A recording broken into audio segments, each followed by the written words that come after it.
There are signs of hope from the U.S. Senate tonight on a potential way to avoid a federal government shutdown tomorrow night.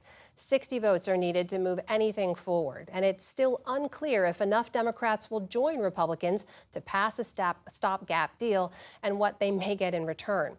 Our Lisa Desjardins tracking the latest on Capitol Hill, and she joins me now. So, Lisa, just let's talk about this potential government shutdown. What is the latest? Where do things stand?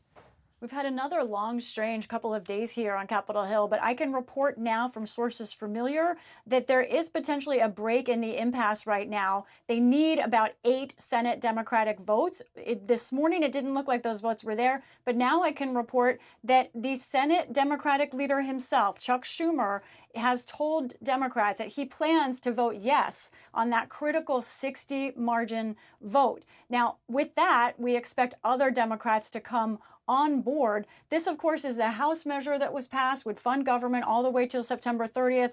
Democrats, by and large, do not like it because it would continue to allow Donald Trump and Elon Musk to cut government as they like. There's no guardrails in here, as Democrats would want. But of course, Democrats don't control either chamber. This is a real test for Chuck Schumer. It's been unclear, as Democrats were divided, what to do, how he would approach this. But now it looks like he's trying to split the atom here, with most Democrats voting against this, he himself leading a few that could allow the government to stay open.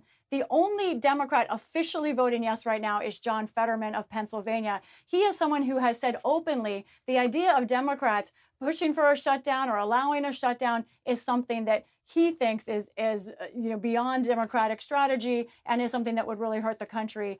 So he is a yes, and now we are reporting tonight that Senator Schumer will be a yes as well, likely opening up enough votes to get a spending bill through tomorrow. Lisa, tell us more about what Senator Fetterman said there, because so many Democrats have strongly opposed government shutdowns in the past. Why are many of them digging in on this now?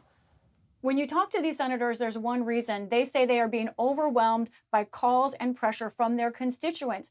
That is not just federal workers, but some Trump voters as well. In fact, I talked to a Trump voter who said, yes, they're having such a huge problem with what Musk is doing and what Trump is doing that they want Democrats to take a stand. Also, House Democrats were nearly unanimous in opposing this bill. It was easier for them because that wasn't going to risk a shutdown. Still, Senate Democrats have been under pressure to figure out their message responding to Trump. They wanted to take a stand here. Most of them will. So this is about what's happening with Trump, Musk, but also internally, some Democratic divide over how to deal with it. Lisa, also today, we know the Senate called off a hearing for a high-profile Trump nominee. That was his pick to run the CDC, or the Centers for Disease Control. We've now learned that the White House has pulled that nomination. What should we understand about that? This is a critical health position in the U.S. government. The White House did confirm to me and others that David Weldon has been pulled as the nomination to run the CDC. Now, Weldon is an Army veteran. He served in Congress in the late 1990s, early 2000s.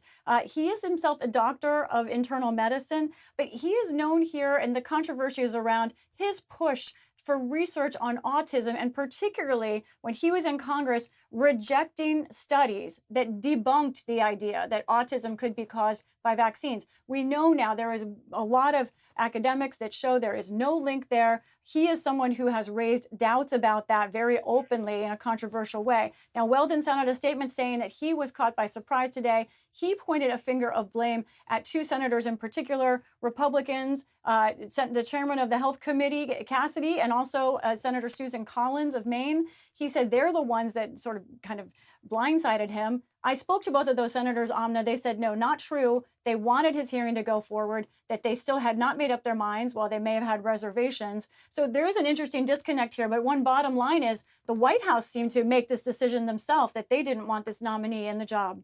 That's Lisa Desjardins on Capitol Hill with the very latest for us tonight. Lisa, thank you. You're welcome.